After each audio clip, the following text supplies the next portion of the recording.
Good morning, everyone. Welcome to our annual Research Scholars Conference 2021, being organized by Seminar Committee, Department of History, University of Delhi. The theme for this year's conference is Historical Research in the Time of the Pandemic. The aim is to encourage young scholars pursuing MPhil and PhD degree to present their ongoing historical research in the light of the pandemic and the perspective with an added perspective of the impact of the unanticipated challenges on their research.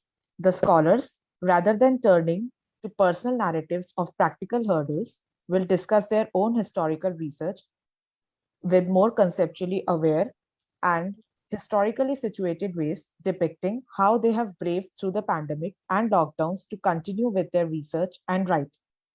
The conference is divided into 8 sessions which will be held over a period of 2 days, both today and tomorrow. Each session will have 4 presentations of 20 minutes each, followed by a 40 minutes Q&A session. After 15 minutes, the presenter will be given a warning by the chair. Critical questions and comments are invited from our audience on Zoom as well as on Facebook. We hope to have an intriguing and interactive conference and wish all our presenters best of luck. The topic for session 1 is Religion, Art and Society and will be chaired by Professor Seema Bawa. Over to you, ma'am. Thank you so much, Arushi.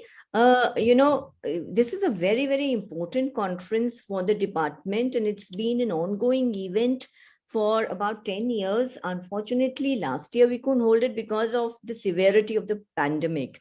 And it's very important for us to be able to see what our research scholars have been doing till now and others. This time it's only for the university.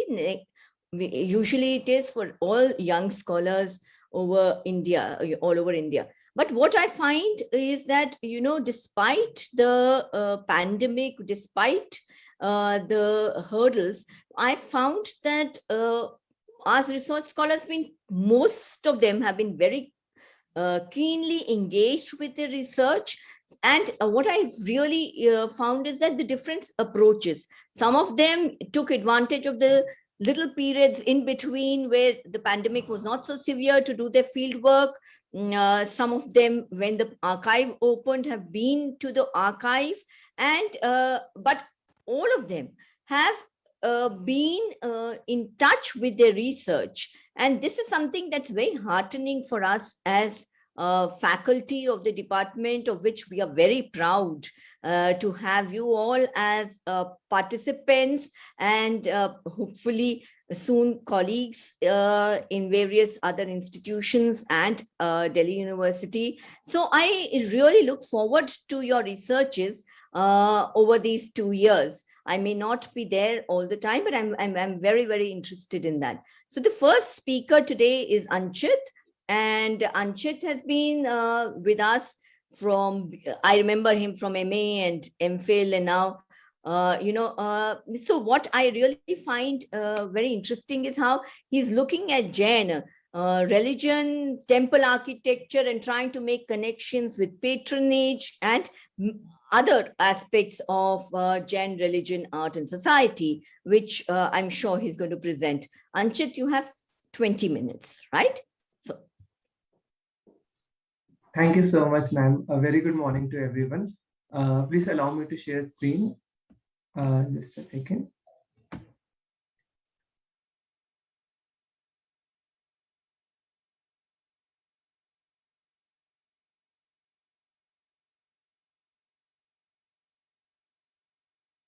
Is my screen visible? Yes, is my screen visible? Yes, it's visible. Okay, thank you so much. Thank you so much. Yes. The winds blow too fast. The clouds neither listen or return.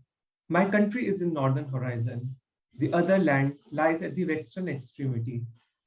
This spatial and temporal remoteness which pandemic has made us experience with our goals as well as from the days of the beginning of our individual research journeys enables us to better relate with the above lines of 8th century Korean pilgrim to India, Haicho, written while he was en route towards the western country or the western region of the Indian subcontinent.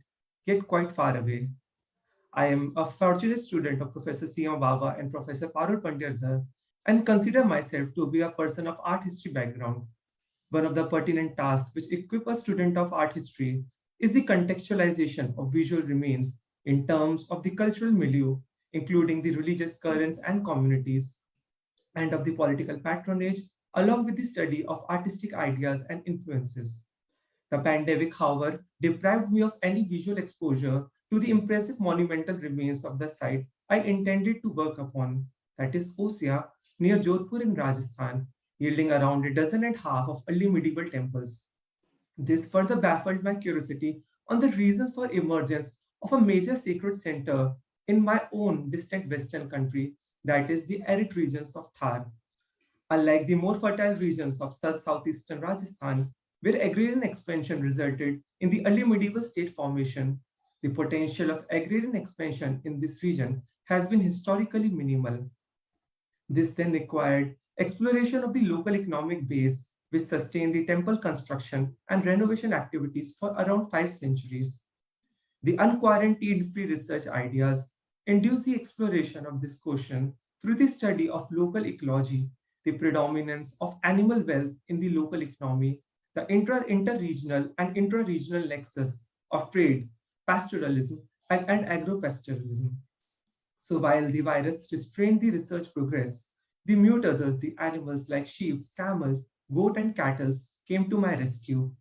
Thus, my humble endeavor and the case study of Ocean begins to place environmental history at the juncture of art and economic history. Now, having provided a brief outline of my presentation, where I mentioned that animals would play an important role, let me begin with one more quotation from a Prakrit anthology called Vajjalagga. Do not feel distressed, O you camel, with an uplifted neck. Keep yourself alive by grazing on whatever you find. How possibly can there be trees tall enough for you in this Marusthali, which grows only thorny cactus shrubs? During some unknown century of the early medieval period, the Jain poet Jai Vallabh began to collect Prakrit gathas or stanzas on multiple topics which were already prevalent in the popular sayings or part of some older Prakrit anthologies of similar kind. The animals discussed in this anthology were quite a few, but the author could not ignore having a very generous section on romanticized gatha of camels. In the Marusthali, a term used for Thar desert, the life and livelihood of the inhabitants were much entangled with this camel, that is camel. When I could finally manage to visit Osia quite recently, I could encounter very few camels which are a result of modernization. However, I could encounter large number of sheep and goats, both in the narrow lanes of this small town and the outskirts. A small shrine of 9th-10th century of the Famsana style was located at some distance from the city center next to a water reservoir and is frequently visited by the goat and sheep herders for grazing. If you can see this figure, in contrast to the contemporary temples, the contemporary monumental temples located in the city center, this dwarf must have been commissioned by some local inhabitants for whom this landscape was of some importance. There is nothing in the modern city which could make visitors imagine that Osia would have been once a major urban center, except the large number of temples suggesting its sacred importance as an early medieval tirtha and a surviving stepwell of 8th century with very refined sculptural depictions of Gandharva suggesting presence of men and women of refined taste. While the visual remains enable one to imagine the early medieval urbanity of the site, the local epigraphical data testifies to it. Much of our knowledge of the history of the site begins only from the 8th century. This was not only the period of the beginning of prolific temple construction at the site, but also the erection of memorial stones. Large number of them were inscribed. So the epigraphic records of 8th century suggest that some form of urban character emerged at this site.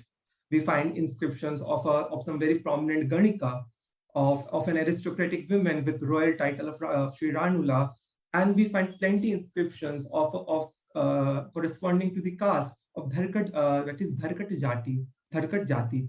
So this was a quite affluent early medieval caste of Hindu and Jain merchants and bankers And the 10th century inscription from Osea itself also describes the deceased member as Vadik or merchant. Some of the 8th, 9th century epigraphic records of the deceased individuals suggest that they were migrants from some outer cities to the Ocean, revealing that Osea was a successful economic center, at least by the end of 7th century, to have attracted these commercial migrants. The presence of commercial activities of the town during the 8th century comes also is visible from hoard of large number of diminutive silver coins unearthed at Ocean, which suggests that it was a part of an economic exchange network that was happening between Marwar and Sindh. Sorry. Okay, so I mentioned that then this would suggest a possible role of Osea in the trade nexus between Marwar and Sindh. Thus, a very simple answer to the question for the emergence of Osea would be its strategic location lying on the trade route, which on its western side reaches Falodi, Jaisalmer Lodrava region, and towards Sindh. And on its eastern side, it leads towards the Mandor or Mandavyapura, the capital of the local branch of Pratiharas of Mandor, which has yielded remains from 7th century onwards, and eastward towards the Medta and agrarian regions of southeastern Rajasthan and beyond, and from Mandor downwards towards the Pali, Sirohi, and further downwards towards Gujarat. Having said this, the issue is far more complex than it appears. To what extent was the route towards west, I mean this Mandor, Falodi, Osea, Jaisalmer, Sindh route was popular in 8th century to have enabled Osea to benefit from its strategic location? This question is important because Jaisalmer emerged as power centers of parties only in the 11th century, and the emergence of city of Falodi is of roughly same period. Then what was the economic scenario before that period? Then, to what extent was Sindh economically engaged with Marwar or other regions? And was this route more important than other available options? So let me start by briefly looking at the economy and polity of Sindh and Jaisalmer in the period of 8th, 9th century. On the basis of Arab sources, Manad Ahmad Asif and Andrew Wink have shown that even before Arab conquest of Sindh in 712 CE, Sindh was a major urban and commercial center, and this process magnified largely with the post the Arab conquest. Anthony Gordon O'Brien has shown that the Bhati chieftains of Sindh in 7th century were deeply involved in the desert trade after they sought alliance with the Arabs. They had significant influence in the region of western Rajasthan as early as 8th century and had significant wealth in their domain. They had stringent relations with Pratiharas marked by both matrimonial alliance and by struggle. Moreover, even before Bhatis finally settled in the Jodhpur-Lodrava region in 11th, 12th century, the region for centuries was under the control of tribes Shodas and Chanas. Their inscriptions use simple titles Mahidhar for the king, which suggests that these were minor chieftains. However, surviving temple remains from the Jodhpur-Lodrava region from 8th, 9th century onwards, though which are limited in number, but suggest that there was some degree of economic success earned by these local chieftains of the Jaisalmer-Lodrava region. In my study of the temples of Jodhpur-Lodrava region, I have shown that there was a continuous flow of artistic idea to the Jodhpur-Lodrava region from eastern Rajasthan, from the centers of Marwar, and a two-way exchange between Jaisalmer-Lodrava region and the Barmer region. I am skimming the artistic comparison for the purpose of brevity, but this certainly testifies to the vibrant interregional and intra-regional exchange of artistic ideas in Thar. The artistic ideas even flowed from Marwar to Sindh. Meister has shown that the Patan Munara temple of late 9th century in the Rahimyar Khan in Pakistan had fusion of Mahamaru style of Western Indian architecture and what Meister termed as Gandhar Nagar typology of temples. Therefore, it can be safely said that a prolific trade network passed through the Mandor Osea region to Jaisalmer and Sindh. I consider my emphasis on Mandor Osea Jaisalmer Sindh route as important because this route was completely neglected in B.K. Jain's often cited work Trade and Traders of Western India. He emphasized on the route from Pali, if you can see the cursor, Pali to Kirdu and directly towards Sindh, which for him was the route. However, Kedu as a major center emerged only after 10th century and would have provided access to the lower Sindh and not the middle Sindh. Rather, I have argued in favor of multiple routes between Rajasthan and Sindh, but the most popular one being the Mandor, Osia, Jaisalmer, and Sindh. Multiple exchange centers began to emerge in Ocean Mandor region from 7th century onwards, and there is no reason to believe that traders would have not followed the direct route connecting Mandor to Sindh via Osia and Jaisalmer Mandor region. Mandor also provided direct access to the Medta region in the east. This is also testified by the presence of Arab wood coins in the Medta region. Now, if the route passing through Osia was central to the trade nexus, the Dharkat merchants must have benefited from this network. But then the question lies, to what extent were they actively involved in the trade, and how the local power authorities of Osia would have benefited from the trade? I argue that traders and authorities would not have been able to reap sufficient economic benefits had they not cooperated with the local pastoralists, animal herders, and their animals. Scholars of medieval Marwar have repeatedly emphasized on the role of animal wealth in supporting the economy of state, which got actively engaged in the maximum utilization of the local animal wealth, which was both actively promoted and taxed. The late medieval 17th, 18th century revenue records of the state of Marwar, though could not be directly applied for the early medieval period, but could be safely used to understand the potential of the region in generating the wealth through judicious engagement with agriculture and animal husbandry. This is because the local ecology of the Marubhumi by far has not changed significantly, and nor does the composition of local animal wealth and their role in the local economy until the modern times. The state of Marwar was divided into a number of pargana and further divided into several tappas or taffas comprising several villages. The 17th century Marwar state chronicler Munot Nancy informed that significant portion of revenue realization in the Jodhpur Pargana comes from the agricultural taxes, in which the biggest share was of kharif crops. However, interestingly, amongst the various taffas of Jodhpur Pargana, the case of Osia Taffa is interesting because despite being the third largest taffa, its contribution to the kharif was fairly limited.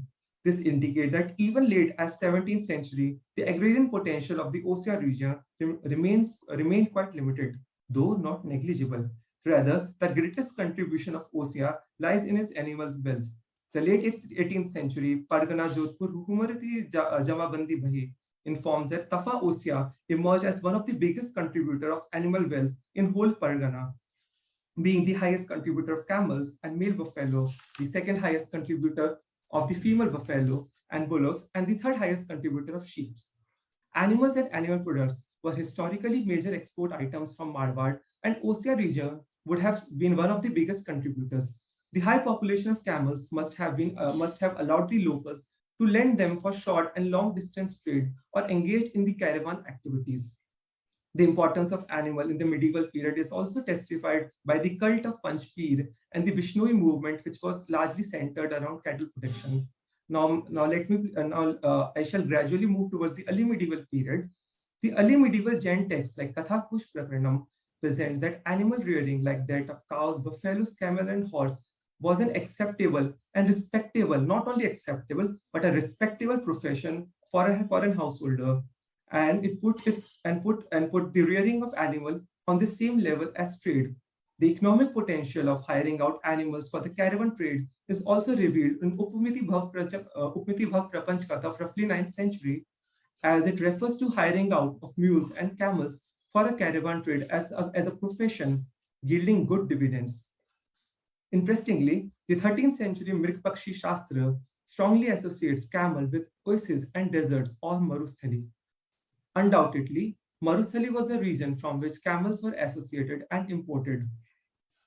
While Marusthali itself is a broad geographical zone, the early medieval Jain texts like Sakal Tirth Sutra of 1075 CE includes Osia as major tirth of Maru. So I'll return to this point on the importance of Osia a little later.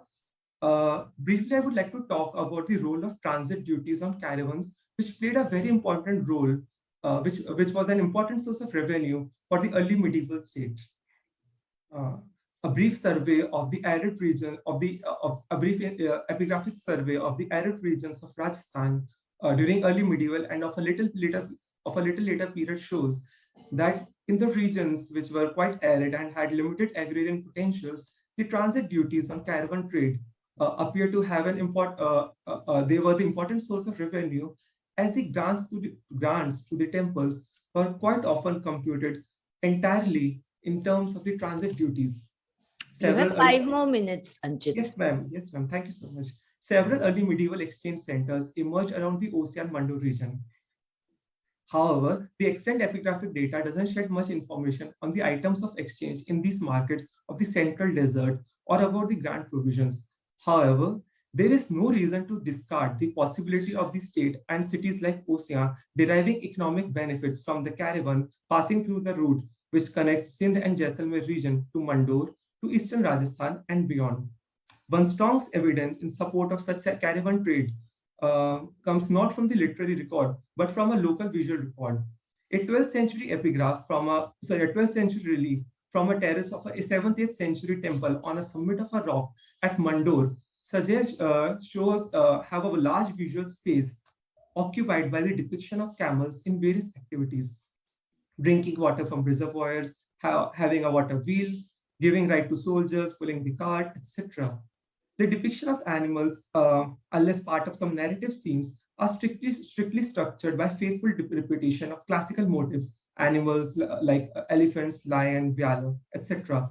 However, the central visual space given to camels in this relief conveys an entangled relation of the habitats of the region and of the state and the existence of camel-based caravan trade through the Mandor-Ossia region, and hence celebrated in the relief. It was previously highlighted that Tafa Ossia had the highest population of camels in all of the whole of the late medieval Jodhpur Pargana. This relief thus also alludes to their volume in the region around Ossia during the 12th century. Moreover, there is no reason to suggest that camels were not present in the region in the preceding centuries as well. To conclude, merchants of Ossia thus seem to have derived their benefits by lending the abundant animal wealth for the caravan trade, which moved across several regions of Western India, also through trade of animals of various grade and species, and also of animal products like ghee, wool, milk, leather, etc. A 12th century inscription from the Sachia Devi temple of Ossia fixes the salary of priests in specific amounts of ghee and pulses and moong. Apart from that, the region on the west of Ossia had abundant salt reserves, which has been historically a major commercial and popular product of Marwar, and medieval records frequently testifies to its importance to the state. At the same time, merchants of Ossia derived benefits from the strategic location on trade route connecting Sindh Jaisalmer region to the region east and south of Mandor. However, for conducting these activities, investing in animals, their upkeep, breeding, and trading in animal products, they required a close alliance with local pastoralists, without which these operations were not possible.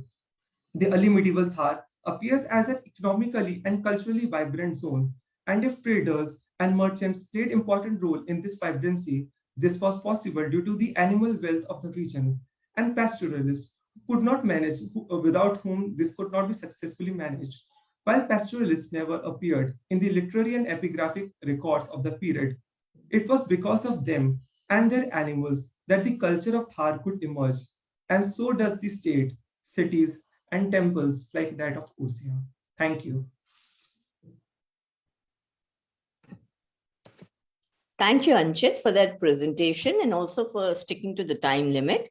We will take questions after all the sessions are over. So now the next speaker, the next speaker is Sandeep Sharma, and he's going to talk about Kushinagar as a modern pilgrimage center and its connection. So we are going to see a kind of an arc which is going to connect the origins of an important pilgrimage center for the Buddhists and how that's being understood today and through all the kind of intervening stages. So Sandeep, over to you. 20 minutes, remember. Yeah.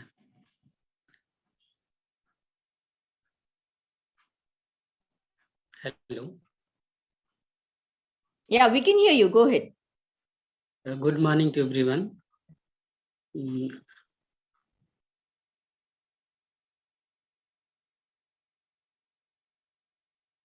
So I am going to present documenting the development of Kusinagar as a modern center of Buddhist pilgrimage. As we know that Kusinagar is important center of Buddhist pilgrimage presently, and this site has rediscovered in early 19th and late 18th century by the British archaeologists, and several antiquity are reported by them, and which prove that the site was the Mahaparinirvan place of the Buddha. So historically, Kusinagar has very important importance culturally and archaeologically, and historically, no doubt this has very important episode in the history of early India. So now my concern is to discuss the recent episode in the history of Kusinagar. What happened in 18th and 19th century to develop the site? As we know that after the rediscovery of Kushinagar, several endowments, religious endowment made by Asian and Southeast Asian elites and follower of Buddhism. In the decade of 1890s and 90s, Kushinagar got attention of Buddhist revivalists along with scholar and archaeologists. A Buddhist monk first made his donation to build a dharamsala in Kushinagar for the Buddhist monks and pilgrims. And that dharamsala was completed in 1895. When the construction of the dharamsala completed, then this was very helpful for the pilgrims of Sri Lanka, Myanmar, and other Asian, Southeast Asian nations who started visit at the site. In the 90s, 90s and 11, the site was excavated again by Hiranand Sastri, in which several significant archaeological antiquities were reported related to the ancient Kushinara. During this period, 13 Dalai Lama Thupten Gyatso visited Kushinagar and paid homage to the Buddha and rested in the Buddhist Dharamsala erected by earlier by Chandramani and Mahavir. According to Bridget Kalmar, the first Tibetan visit to the real site of Kusinagar was in fact a very important one done by 13th Dalai Lama and his party in 19th century. During the first of the 20th century, knowledge of the discovery of the real site gradually spread among Tibetans. The earlier Tibetan associated a place named Hezo in the valley of Brahmaputra, Assam, as Kusinagar on the basis of their oral tradition. It is remarkable that many Tibetan monks and some Lama made their visit to Hezo from 16th century, but when original Kusinagar was excavated and the past of site revealed by Hiranand Sastri and earlier British archaeologists, the Tibetan felt an unfortunate mistake with Hezo. And after rediscovery of the original Kusinagar, the Tibetan started their pilgrimage at the original site that is situated in the eastern part of Uttar Pradesh. The decade of 1920s is very significant in the recent history of Kusinagar. The Burmese Buddhist monk named Khizari, who was residing at Kolkata at that time, offered the donation or restoration of Buddhist temple and remains of Kusinagar. Before this donation, he had already made donation for the physical development of the Kusinagar. Chandramani was working tirelessly to develop the site in a multi-dimensional approach, and he established an educational institute related to the language and Buddhist philosophy. K.N. Dikshit, who was the superintendent of Archaeological Survey of India during 1920s, he wrote a letter to the Secretary of UP government to allot some budget for the protection of the monument and remains of the Kashia. In 1927, a Buddhist monk from Burma named Upokyu and Yupo Hleng made religious donation to conserve the Mahastupa of the behind the Mahaparinirvana temple, and also made several donations to develop the Burmese monastery complex. Bhikkhu Chandramani, who was very deeply engaged in the development of site, started the Buddha Jayanti celebration at the site, which became very significant episode in the recent history of Kushinagar. In the decade of 1930s, a Tibetan scholar visited Kushinagar and documented the site and their material remains, and documented well in his guidebook for the pilgrims and other scholars who can observe after the visit. In the year 1948, marked the visit Burmese Prime Minister Tang Kin New at the site, who was in India for a diplomatic meet in New Delhi. Meanwhile, this time, Constituent Assembly of India, some questions were asked by Satish Chandra to develop the site according to the cultural importance, monastery and monument of Kushinagar. The Department of Archaeology and then was working under the Department of Higher Education and Health assigned the Commissioner of Gorakhpur to direct local authority for the sanitation work around the stupa and monastery, and several work taken by the concerned authority. After the freedom of India, the new formed government, many concerns were raised by many personality and social reformers and other archaeologists to preserve and develop the Kushinagar. Baba Raghav Das, who is also known as the sometime Purvanchal of Gandhi, he also became the parliamentarian after the formation of new Indian government. He raised several questions regarding the Kushinagar, and he requested to government for the establish a central museum for the preservation of material remains and other archaeological antiquities in the museum, and approach road. And this is interesting, that time he requested government to establish a Asian language institute where Indian student can learn the several Asian language for the several guides and pilgrims who want to make visit in at Kushinagar. Discussing the cultural and historical value of Kushinagar, Baba Raghav thought that Kushinagar needs a museum as Sarnath and other site had.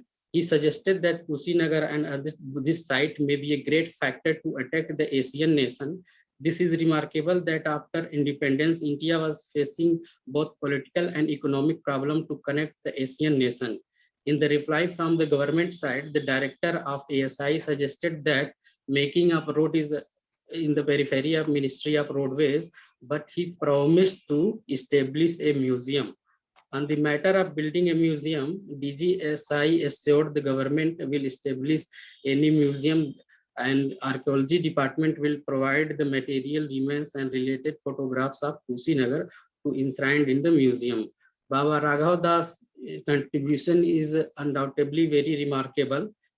In 1950, the district magistrate of Devariya raised concern about the protection of both Mahaparinirvan and cremation stupa, and on his concern, DM Devariya, the A.N. Sepru, who was the secretary of UP government, wrote that local zamindar are covering the land around the cremation stupa, and that will be very harmful for the stupa.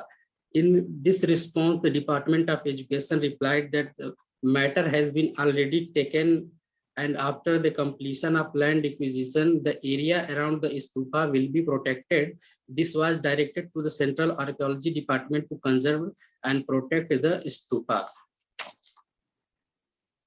The year 1956 marked a turning point for the Kushinagar. 200th anniversary of the birth of the Buddha celebrated across India, and the Mahaparinirvan temple, Mahastupa, and Mathakur shrine of the Kushinagar took modern Eloise structure. During this time, Kushinagar was a well-known place for the Asian and Southeast Asian nation. 14th Dalai Lama Tenzin Gyatso visited Kushinagar in 1981, where he paid homage to the Buddha and inaugurated the Global Dhamma conference there. He was welcomed in Burmese Dharamsala by Gyaneshwar, and a statue of the previous master Chandramani was installed by them. In 1992 and 3, the Department of Culture, Government of UP established the Buddhist Museum and Kushinagar, and the several antiquities and material remains were conserved and protected inside the museum.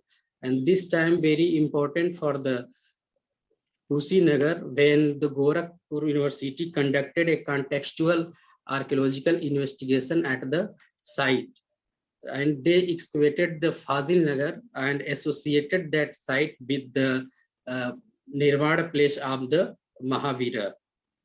After the unique reports of Gyaneshwar, the project of Burmese Pagoda, also known as the Myanmar Pagoda, in 1997, this pagoda completed, and the monastery complex also provided several land for the facility for the pilgrims and local communities. This monastery is also actively engaged to provide the several social facilities for the local communities of the Kushinagar, like education, medicine, and other facilities. After the engagement of several Asian nations with Kushinagar, several temples were made at Kushinagar. For example, we can see the Royal Thai Monastery, the Burmese monasteries, Linson Chinese Vietnamese Monastery, Indo-Japanese Sri Lankan Monastery, Tibetan Monastery, and Korean Monastery. These monasteries are acquired land from Indian government and started their services like religious and other services for the local communities in their periphery. One of the important project, Maitreya Buddhist project, was introduced by Lama Ese of Foundation of Preservation of Mahayana Tradition, and the MOU was signed in 2014 between government of UP and the project director, and this project was inaugurated by then Chief Minister Akhilesh Yadav, and the work of Maitreya Buddhist project was continuously working, but suddenly in 2019 the MOU was cancelled by newly formed government led by Yogi Adityanath. And what is the reason behind the cancellation of this project is unable to find, but I have filed RTI to get the information why they cancelled the MOU of Maitreya Buddhist project, which was very multi-dimensional project, and this project was very conceptually very strong, which was a concept of university, universal medical facility center, and other medicinal activities at Kushinagar. But through we can see the MOU cancel through the media reports. I tried to collect the information, and from two aspects. When we go through the aspect of government, I saw that government was saying that the work of Maitreya Buddhist project was very slow and they are not working as they have promised in MOU. But when I tried to reach the Maitreya Buddhist project official, they tried to say that they are working continuously, but unfortunately, why government cancelled this project? But I have filed RTI, but the government and concerned department are still not providing me the exact information. My reply, their reply is just moving from one department to other department. So basically, this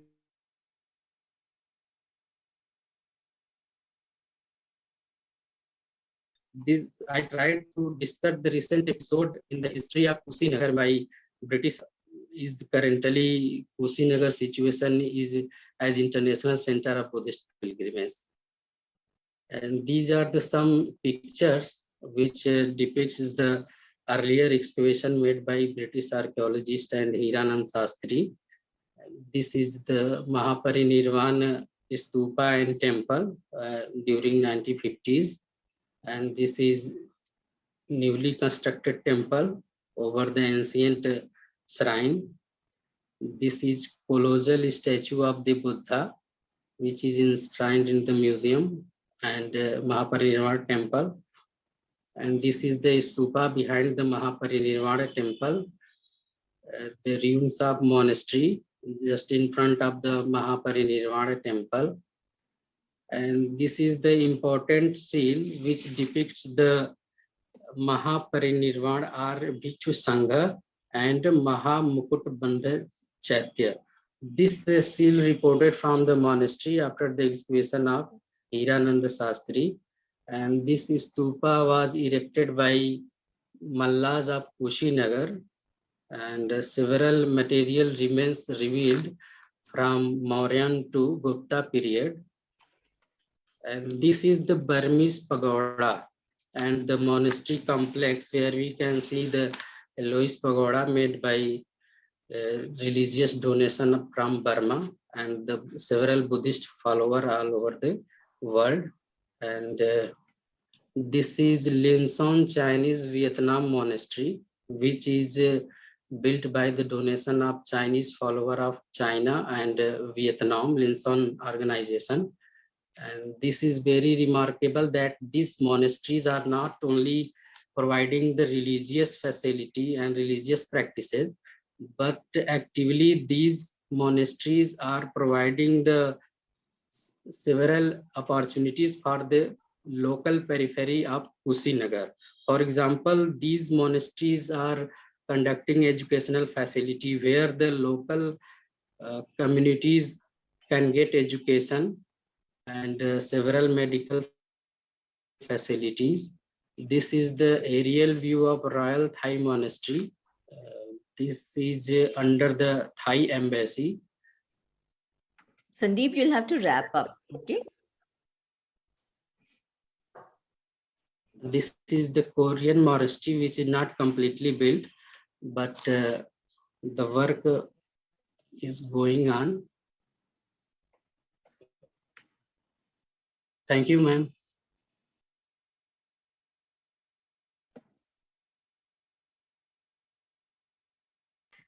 You can conclude. You can give one or two concluding remarks about your research. Yes. So this paper was an attempt to discuss the recent episode in the history of Kushinagar, what happened after the rediscovery made by archaeologists and what happened after the religious donation made by several Buddhist followers and religious institutions. But this is very important that Maitre Buddhist project, which was a dream project of Lama SA of Mahaparinirvana Foundation, this project, the cancellation of this project is very unfortunate, because through this project, Kushinagar can get several facilities at the site, but government cancelled this project in the name of integrated Buddhist circuit at the site area. And currently in the previous month, they have inaugurated the international monastery to connect the several Asian nations very easily. But the cancellation of this project is very unfortunate. And I will try to get all the information regarding this cancellation and try to complete this paper. Thank you. Thank you so much, Sandeep, for that. Our next speaker is Shyamjit Yadav, who's going to speak on the Shaiva Siddhantas. Yes. So if you can stop presenting, you have to press stop presenting. Sandeep? Can anybody tell Sandeep to stop presenting so that the next...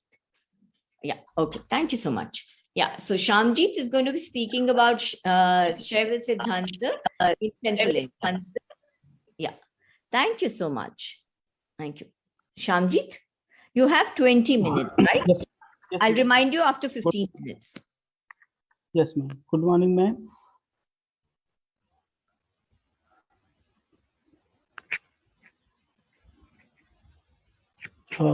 मध्य भारत में शैव सिद्धांतिक मत का योगदान, सामाजिक संदर्भ।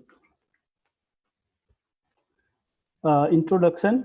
शैव पंथों ने प्राचीन और आरंभिक मध्यकालीन भारत के सांस्कृतिक और धार्मिक विकास में एक महत्वपूर्ण भूमिका निभाई है। सदियों से साहित्यिक और अभिलेखीय स्रोत आधुनिक मध्य प्रदेश के शिव संप्रदाय के बारे में हमें मूल्यवान ऐतिहासिक जानकारी देते रहते हैं। इस काल के धार्मिक और सांस्कृतिक विमर्श को समझ पाते हैं, बल्कि इन संप्रदायों के संस्थानगत आयामों को जानने में भी हमें मदद मिलती है। सांस्कृतिक विमर्श और सामाजिक और अनुष्ठानिक प्रक्रिया को समझने का प्रयास करेंगे। साथ ही साथ सैद्धांतिक दर्शन के ऐतिहासिक कालक्रमिक विकास को समझने की भी कोशिश करेंगे। सैद्धांतिक कौन थे?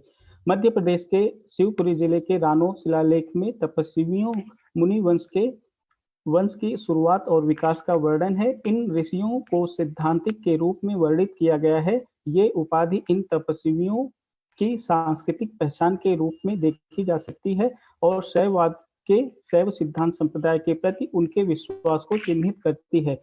इस संप्रदाय की शुरुआत उत्तरी मध्य प्रदेश में हुई, जहां 675 ईस्वी में कदवाहा में कदम गुहादिवासी की स्थापना के साथ इसकी शुरुआत हुई। इन तपस्वियों मुनीन्द्र, यति, नाथ, पाल, अधिपति, स्थानपति, स्थानाधिकृत की पद्धति लंबे समय तक चली। ये संप्रदाय गुरु शिष्य परंपरा का निर्वहन करते हैं और इसी परंपरा के अनुसार अपनी वंशावली तैयार करते हैं।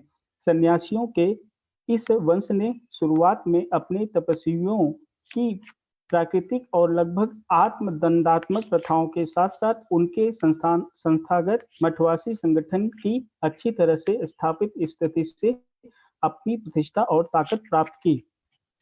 सैद्धांतिक और राजनीतिक प्रक्रिया। समय के साथ ये तपस्वी राजनीतिक प्रक्रिया का हिस्सा बन गए और तपस्वी प्रणाली हल्की पड़ने लगी। अब इन तपस्वियों और मठों को मिल रहे राजकीय संरक्षण से पहचाना जाने लगा, क्योंकि इसके आचार्य राजगुरुओं में परिवर्तित हो जाते हैं, जो राजकुमारों की प्रार्थना के साथ आध्यात्मिक और राजनीतिक समर्थन के लिए उनकी ओर देखते हैं।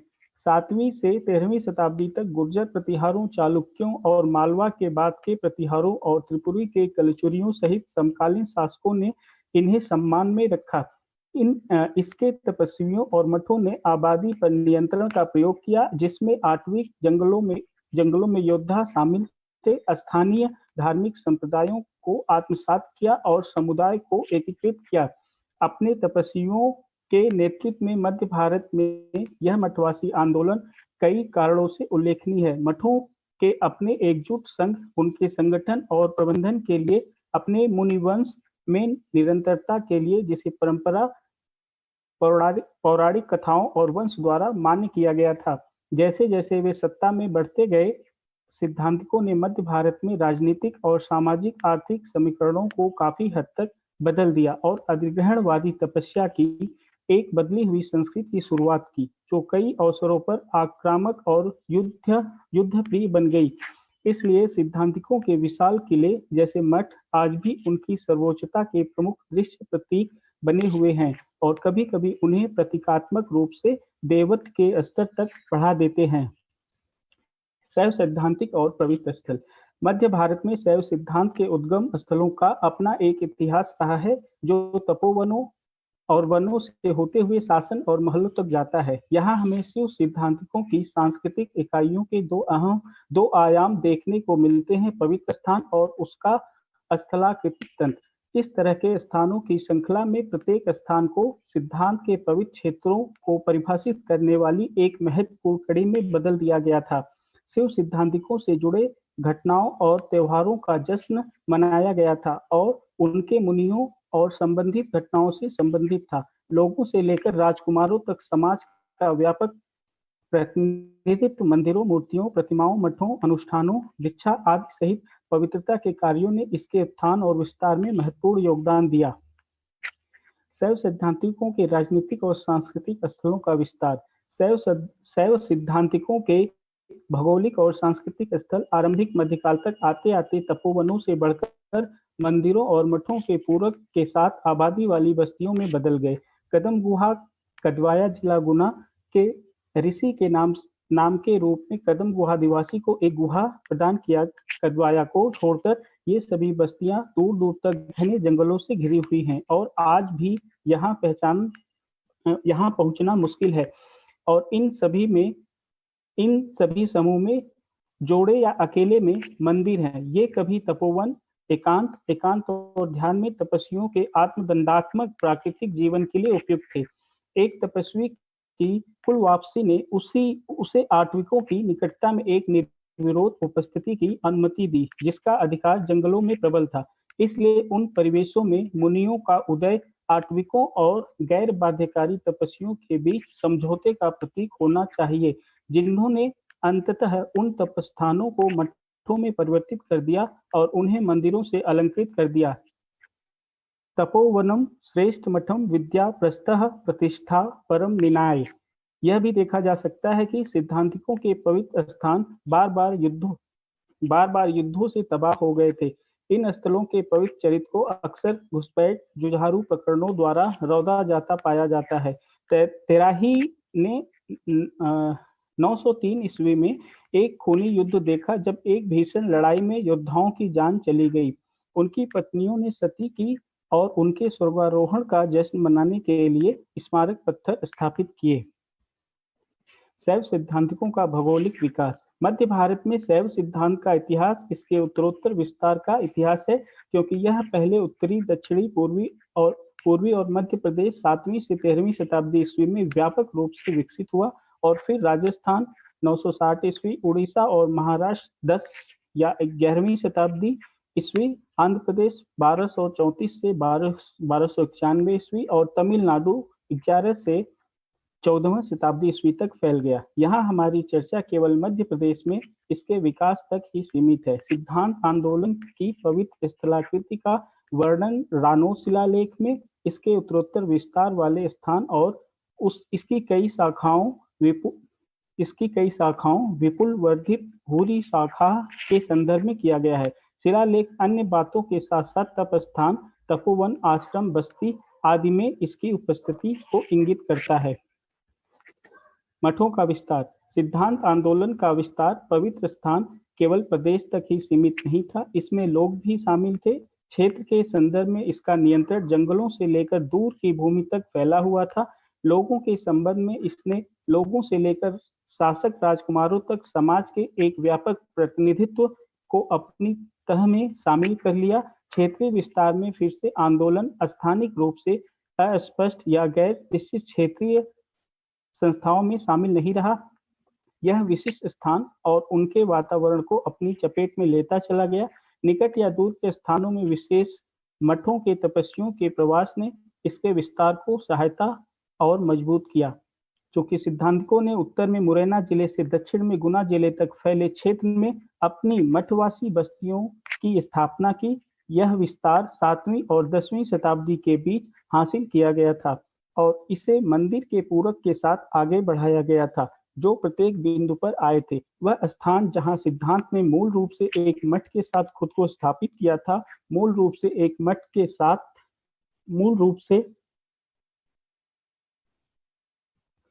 के साथ स्थापित हुआ था। इस प्रकार कला और स्थापत्य कला ने सिद्धांतिकों के विनियोजित स्थानों को अत्यधिक प्रकृति और अर्थ के साथ निवेश करने में काफी हद तक महत्वपूर्ण भूमिका निभाई। मध्य भारत में सिद्धांत आंदोलन और कला इस प्रकार प्रतीत होती हैं, एक दूसरे को एकीकृत और मजबूत करने के साथ निकट एक भाव में विकसित हुए हैं। यह 7वीं से 10वीं शताब्दी तक मठ और मंदिरों जैसे स्मारकों के संदर्भ में है। ये मठ हैं जो कि कदवाया, सुरवाया और रनौद के हैं। बेसिकली रनौद और सुरवाया मठ हैं। तेराही और रानौद मठ।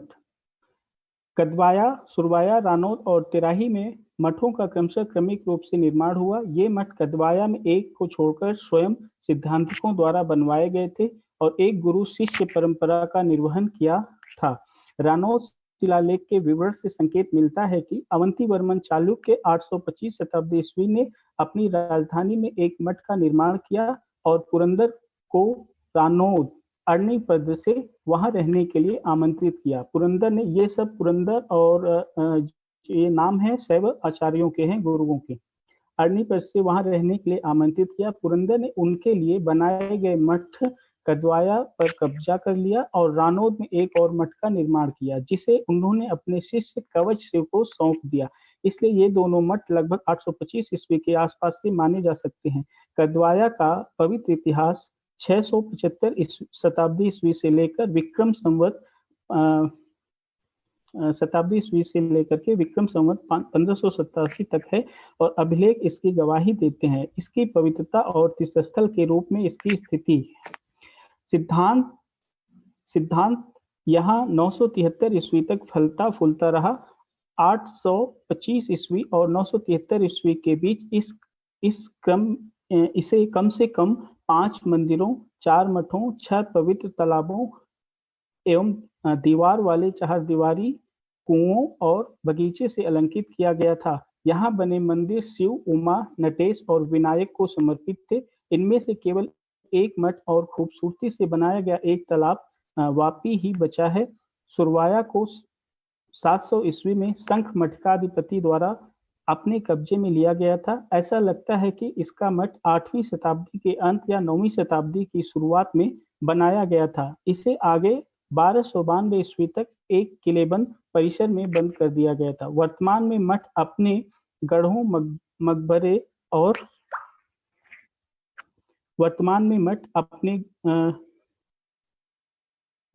मकबरे और द्वारों के साथ किलेबंदी की एक दोहरी रेखा में घिरा हुआ है, जिसने मिलकर इस पूरे परिसर का निर्माण किया। तिराम्बी पाल 725 ईस्वी के साथ सिद्धांतिक नियंत्रण में आया। यहाँ का मठ 9वीं शताब्दी में उसी काल के मंदिर के साथ जुड़ा हो सकता है।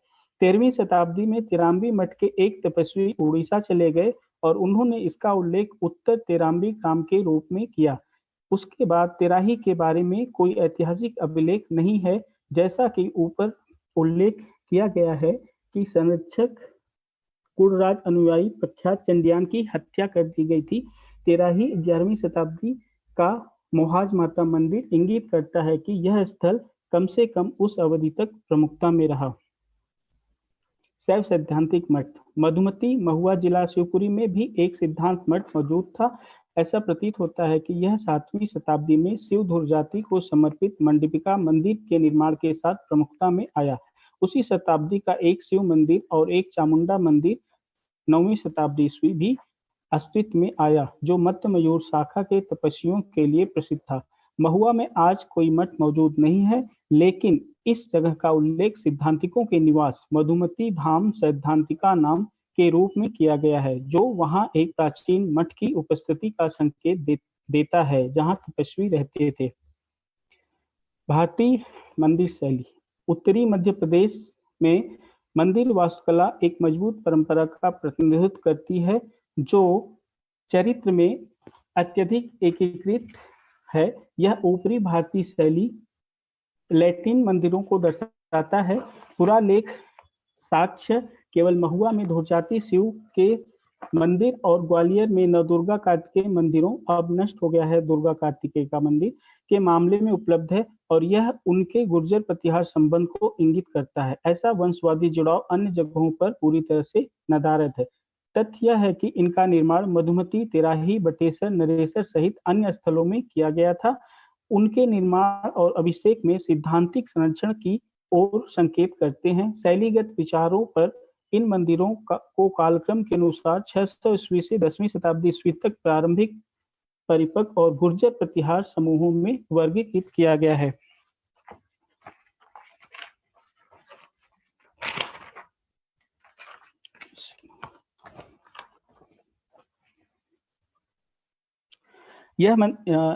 यह काल मंदिर वास्तुकला और कला के क्षेत्रीय शैली की दृढ़ स्थिति को चिन्हित करता है, जिसे विभिन्न रूप से प्रतिहार, महागुर्जर आदि नामों से भी जाना गया है। इन मंदिरों के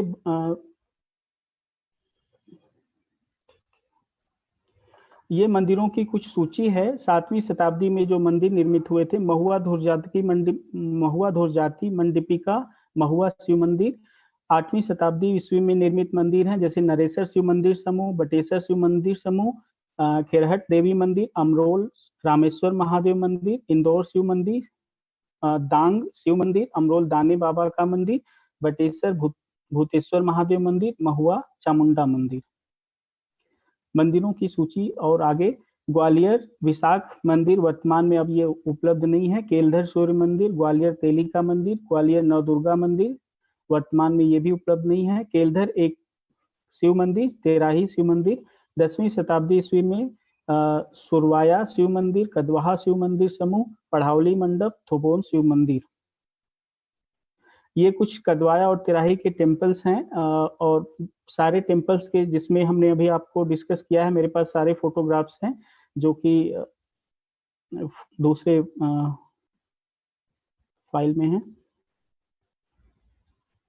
ये मुरायता एंड कदवाहा टेम्पल्स हैं।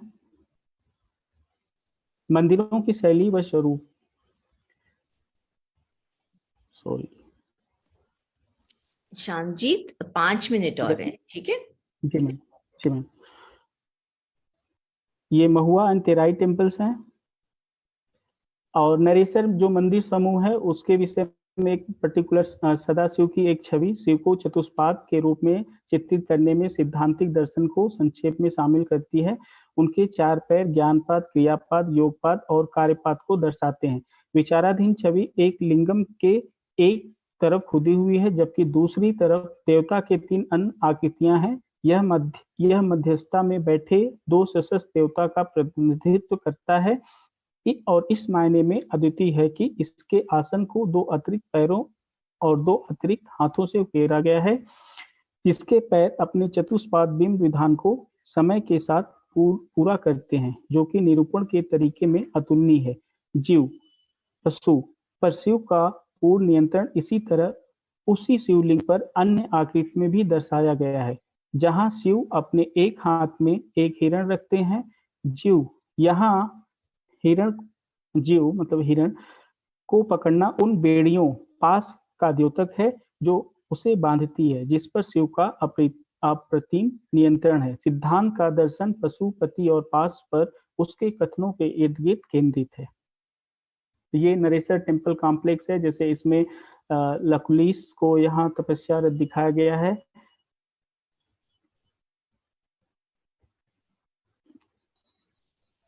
सिद्धांत धर्म संप्रदाय, जो हमारा धीरे धीरे अपने इसकी मेन बातों की तरफ, सिद्धांत धर्म संप्रदाय बाद के चरण के कदवाहा, थोबोन और अन्य स्थलों के मंदिरों में विशेष रूप से 10वीं शताब्दी के दौरान और बाद में कई गुना बढ़ गया, लेकिन मातृका गणेश, दिक्पालो व नायकी अपनी पत्नी के साथ वैष्णव देवताओं के साथ धीरे धीरे देवालय में शामिल हो गए।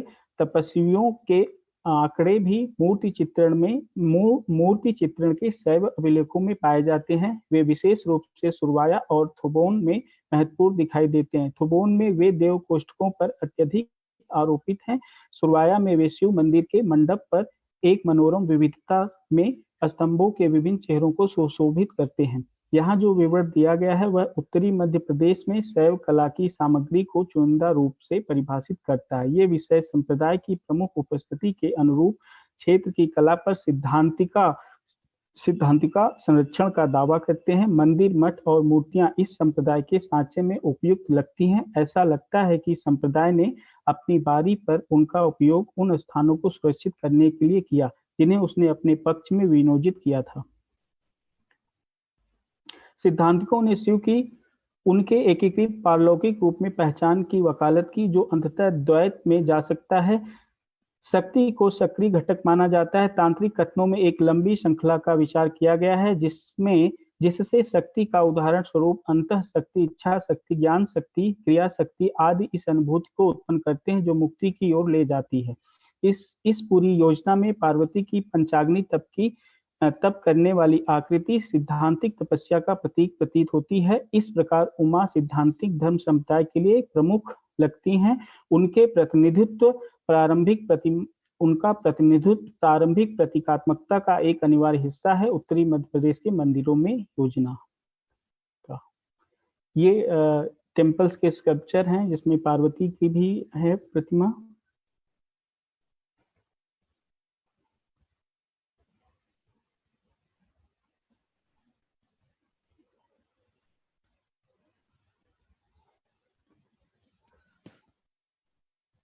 श्याम जी, तो रैप अप कर लो, ठीक है? यस मैम, निष्कर्ष में है मेरा, शैव सैद्धांतिक मतों का मध्य भारत के सांस्कृतिक, धार्मिक और कलात्मक इतिहास में महत्वपूर्ण स्थान रहा है। शैव सैद्धांतिक समय के साथ समय के स्थान अपने राजनैतिक, सांस्कृतिक और आर्थिक रूप में बदलाव लाते रहे और फलस्वरूप इन्हें राजकीय संरक्षण प्राप्त हुआ, जिससे इनका भौगोलिक और सामाजिक विस्तार हुआ। शैव सैद्धांतिकों के धार्मिक और दार्शनिक प्रभाव ने मंदिर शैली और स्थापत्य कला को प्रभावित किया और फलस्वरूप शिव, विष्णु, मातृका आदि देवी देवताओं के स्थापत्य में उल्लेखनीय विकास हुआ। Thank you ma'am. Thank you so much, all the three presenters. So basically, the ideas that have come across are about how environment and political economic patronage are important for facilitating the religious development of pilgrimage centers, of art and architecture, and how these are not static categories, but keep on developing, evolving with the changing political and cultural situation. Shamjit, you'll have to stop presenting, I think, so that other people can start asking questions. Right. Now, what we're going to do is that I'm going to invite questions from people here who are present, and you can either raise your hand or you can type in the chat box and you can ask you can unmute yourself after raising hand after I call your name, or there are going to be questions from the Facebook, which the organizers of the conference will be helping us in presenting to the three scholars. So I'm now going to ask you all to raise your hands or ask your questions, because I think there have been some very significant contributions that have been made towards understanding basically how pilgrimages and regions have developed due to the kind of combination of forces, historical forces at work. So please ask your questions. And right, till people start sorting out their ideas, I have a few questions for, say, Anchit first.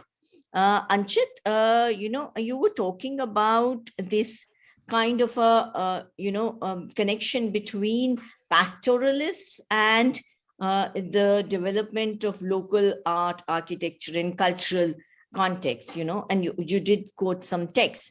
So I just want to know that what kind of visibility is there of pastoralists? You say that they're not there in the inscriptions, right? But in historical archives of any kind, is there any other reflection of the pastoralists? We've seen camels, we've seen the kind of animals that we have, but what are the footprints of these? Yes, ma'am. Thank you so much for this question. And this is indeed a very interesting question. And pastoralism and nomadism has very recently entered into the field of academic discussion. And as Shri Jindal Ratnagar has mentioned, that pastoralism was there, but very rarely mentioned in inscriptions, because state could never have a direct control over pastoralists. Now, coming to your question on how tangible we know about their presence. Tanuja Kotyal has pointed that the pre-Mughal Rajputs had a very dominant nomad past. If we look at the memorial stones of not from Rajasthan but little westward towards this region of Pokhran, Jaisalmer area, we find a large number of cattle raid memorials. Pastoralists were there till very recent times, till the pre-modern centuries. We don't find any inscriptional or literary records of pastoralists, but without them, the trade in animal products or the kind of taking care of animals was not possible. The region of Osia was ecologically very suitable and conducive for the breeding of animals, and the large tracts of land would have provided the conducive terrains for that. All but right. the traders in themselves could not, rear those animals. We need a specialized class for rearing of, for taking care of camels. And also, like when I mentioned that from the late medieval records, that we have the Kharif was a major revenue for the state. Rabi comes on the second stem, but it was quite limited in number.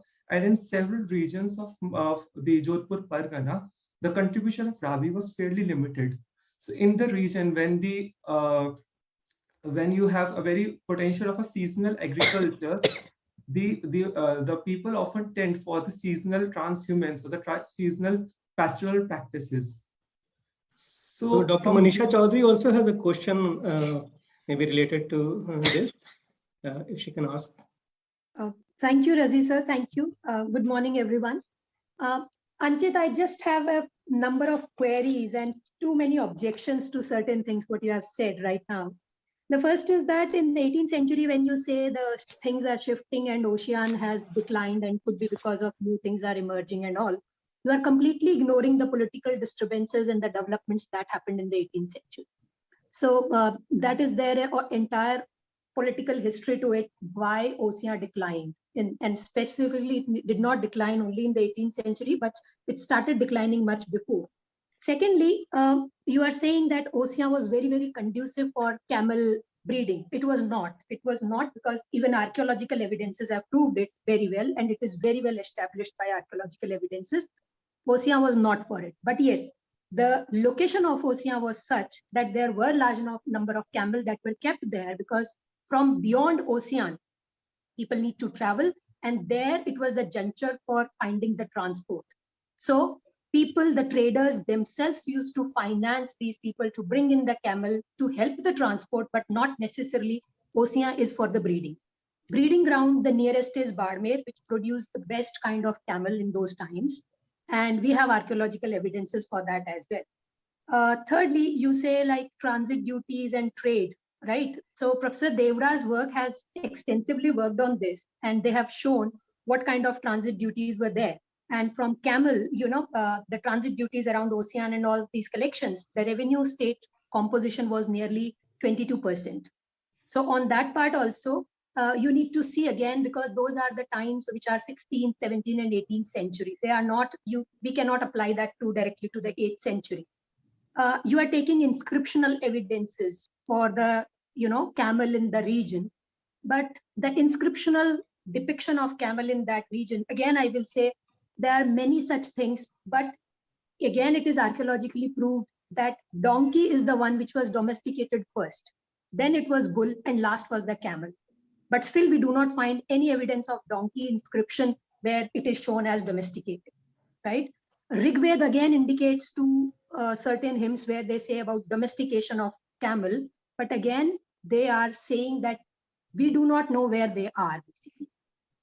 Now, Pabuji's thing, that is not there in the written form, because the Charans generally only recite, but the Bhopas, who have a long tradition, they constantly are mentioning it into their Phad. At least the Phad is their evidence, which they bring to us. And they are saying that, yes, we have the Phad since 13th and 14th century. Interestingly, I will say, if you go for the genome sequencing, which has been done by Liang Ming and Altamas for the Dromedari's, you will very well know when they came to, basically India. That is, again, early medieval times. They clearly established in India, they are only reaching, or to say the northwestern frontier of India, they are reaching only in the 8th and 9th century, not before that. You mean sheep or donkeys? I'm saying camel. Camels. Sorry, camels. I'm only talking on camel. I'm just giving you the sequence of donkey, bull, and fine, camel's domestication. Fine. It's just for that.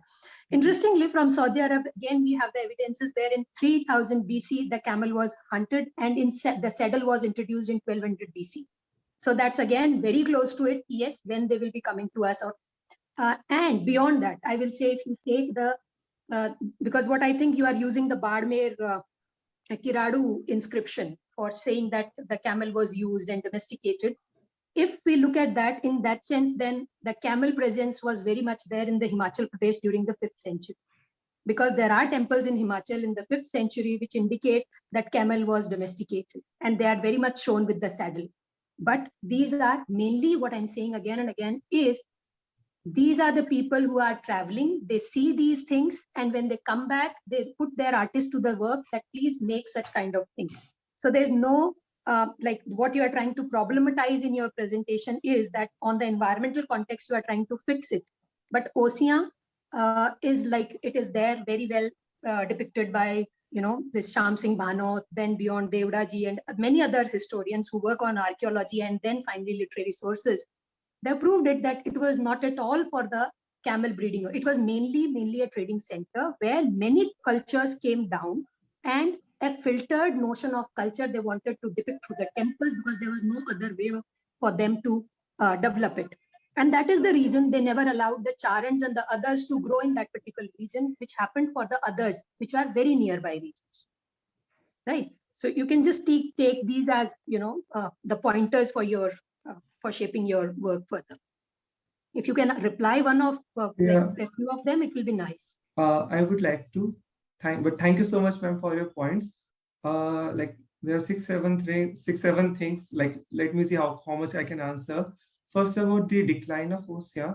I never mentioned that Ocean declined in 17th, 18th century. Rather, the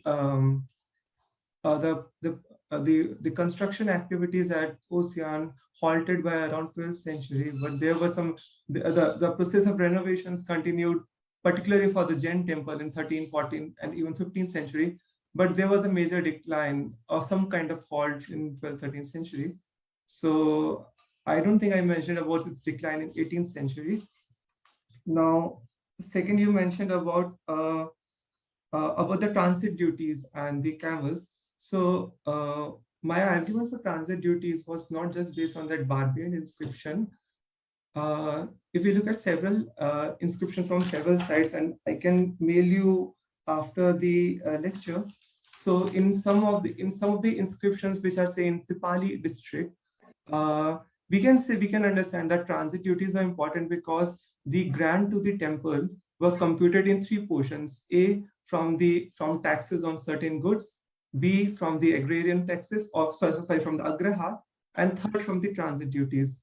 But if we move towards more arid regions, the grant was computed, grants to the Jain temples of 12th, 13th century was computed entirely in terms of the transit transit taxes and duties. So on that basis, I've said that transit duties were quite important. Now, then you mentioned about that there is no reference of the domestication of mules. Upamiti Bhav Prapanch Katha mentions that it refers to the hiring out of mules and camels for the caravan trade. Now you mentioned about the issue of the camels, whether they came in 8th century or 9th century or they were later on. S.B. Gupta has also discussed this issue, and you have also discussed this issue in your book. I particularly feel that the double-humped camels must have declined or must have become extinct quite a long back, because Mrig Pakshi Shastra or the Vajjalaga, they describe the taxonomy of camel, but they don't mention about the double-humped thing. And even Huan Sang and Haicho, both of them were silent about the double-humped camels, but they did mention about camels a lot. And this Huan Sang mentioned that just a minute here. How do you know that the camel that Khuntesan is mentioning is double-humped or single-humped? How you are trying to distinguish them? Because they are both mentioned as camel. Huan Sang specially mentions that the camels are single-humped. He specifically mentions that? Yes, ma'am. Okay. He mentions that the camels are single-humped. And also, the Masudi 9th century mentions that the Gurjar rulers had a large population of camels with them. Hem Chandracharya in the text, I think I'm forgetting the name of the text, but Hem Chandracharya mentions that the Patan in the 11th century, that the outskirts of Patan was surrounded by large number of herders of cattle as well as of camels. So, and camels were part of the popular sayings, and because of that reason, they were collected in the anthologies. When Shaleen, Dr. Shaleen Jain also has a question, and there are some other questions also. Maybe we can move on. Sure, thank you. Yeah. Thank you, Professor Razi. Anchit, I'm so sorry I missed your presentation owing to some very poor connectivity at my end. So I don't know whether my comment would be applicable or not, because whatever sense I could make is that it's not directly related with your region of research, OSIA, but when you move beyond OSIA and when more to the western side in the region of Gujarat, right? There are lot of inscriptional data that is available pertaining to the animal herders, fine? And from there, it makes a lot of sense. The forms of the alliances these herders were making. I think you also talked about some sort of their Sir, I'm not able to understand your question because there is. I think it's not a question. It's not a question at all. No, I'm just adding to your your voice. Can you please repeat? There is some disturbance in voice. Shalinza, your voice is breaking. issue. There is some connectivity issue. Might be at my end. If you're getting it, it's fine. Otherwise, we'll exchange mail then in that case. Sir, if you want, you can repeat also, sir.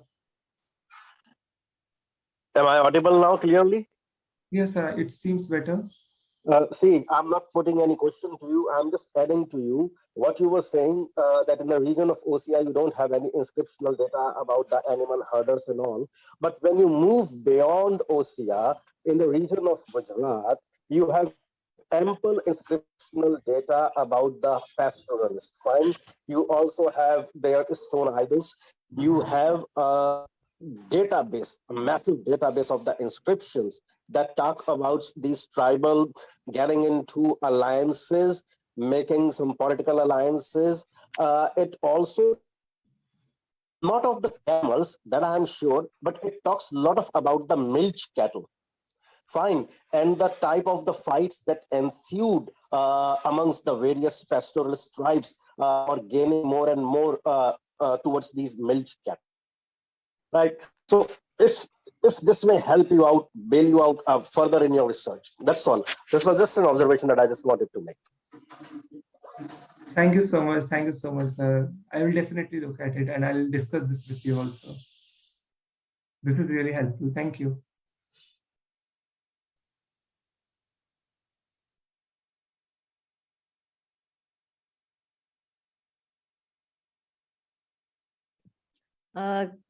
We have a question from Shivatva. If you want to see your chat box, you can do that, Anchit. And then we'll go on to questions for Sandeep and Shamjit. All right?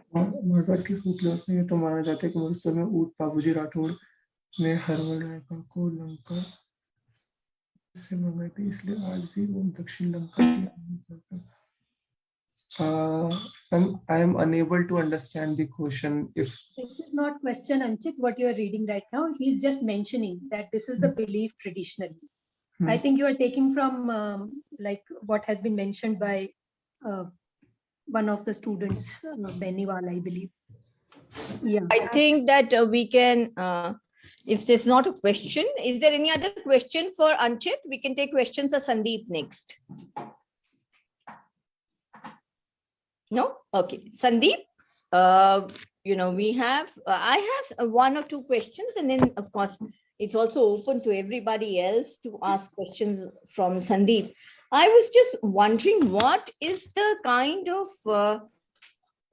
genealogy of interest in Kushinagar? Because you've shown us a lot of visuals, but the connections between these are very unclear in your presentation, which I'm sure must be there in your research. So if you could kind of give us a little bit about those kind of connections that you're making with, pre-modern times also, it would be really helpful both in your research and also explaining what is your project actually about.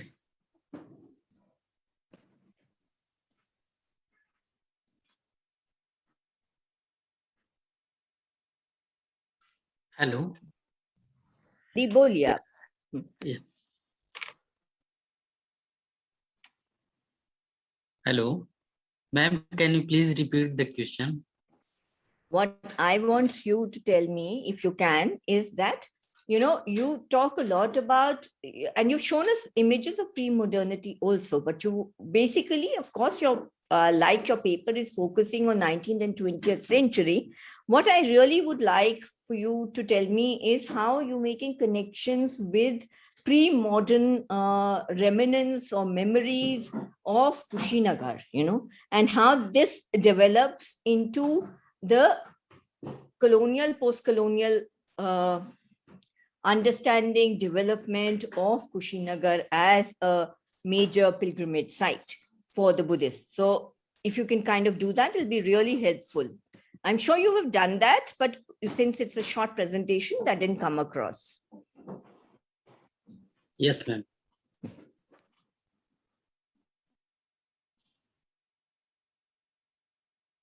So please answer the question if you can.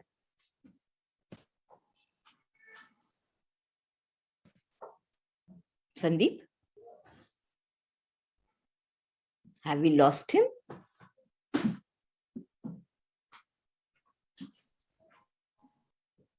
Sandeep, can you hear me? Sandeep, आप मुझे सुन सकते हैं? Okay, I don't think. हाँ, बोलिए, आप बोलिए, उत्तर दीजिए. Ma'am, question मैं नहीं समझ पा रहा हूँ, थोड़ा दिक्कत हो रही है क्वेश्चन समझने में आपका. Anybody else who has a question for Sandeep? Meanwhile, please be ready.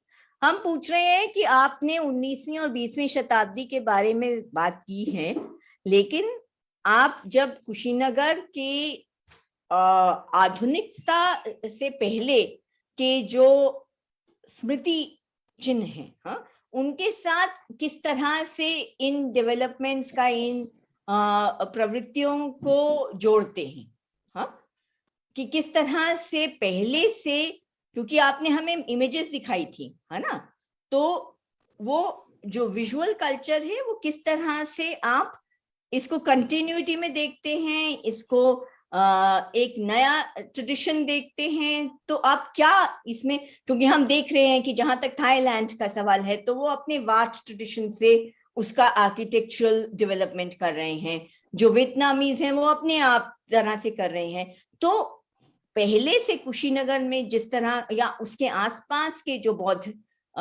स्मारक थे, उससे जो विजुअल कनेक्शंस हैं वो किस तरह से आप उसको देखते हैं, और उसका जो ऐतिहासिक जो फुटप्रिंट है या उसका जो जीनियोलॉजी है उसको आप कैसे देखते हैं?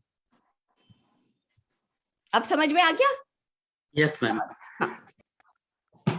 Actually, when the site was rediscovered by British archaeologists and they documented the archaeological data, and when this was very clear that the site is related to the Mahaparinirvana of the Buddha, several Asian nations tried to engage with the Kushinagar, and now we can see the engagement of several Asian nations through the building of monasteries, religious projects, and several institutions.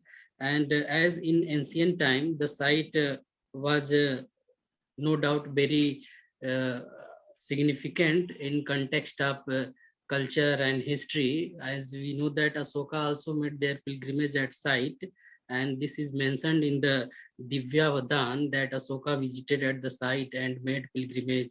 Several Chinese pilgrims also made their pilgrimage at the site and documented the condition of site, and they tried to show that what was the religious practices were going on during their visit. And in modern time, when the site was clearly exposed by archaeologists and historian, this was very important to stress that the site become important for the modern Buddhist pilgrimage.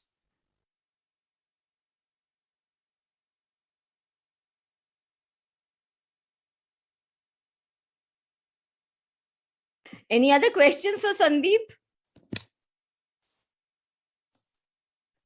Are there any questions from Facebook?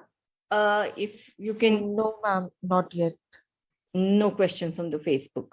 No, so anybody has questions for Shamjit? You can also. Shamjit? Yes, ma'am. हाँ, आपके लिए मेरे पास तो, क्योंकि मैं तो आपका बहुत क्लोजली फॉलो कर रही हूँ, बस ये था कि जब आप पौराणिक की बात करते हैं, हाँ, कि किस तरह से ये पुराणों से जुड़ा है, तो पुराणों में क्या मठ और मठाधीश मुनीस की क्या उल्लेख आपको मिलते हैं? कोई मिलते हैं या नहीं?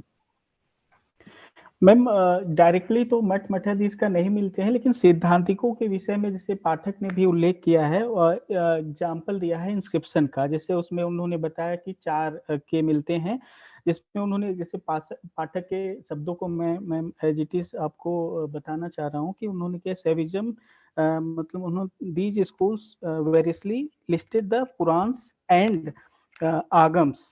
उन्होंने कहा है distinguishes 4 them among the major ones including Siddhant, Saiv, Kalanal, same as Karuk, Pasupat and Kapali with Som and Association। तो ये उन्होंने पाठक ने अपना एग्जाम्पल दिया है मैम इस तरह से।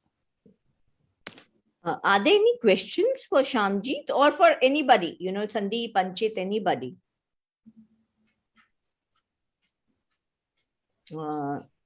Anybody, or if there are questions from Facebook or Anchit wants to come back with some response again. Sure.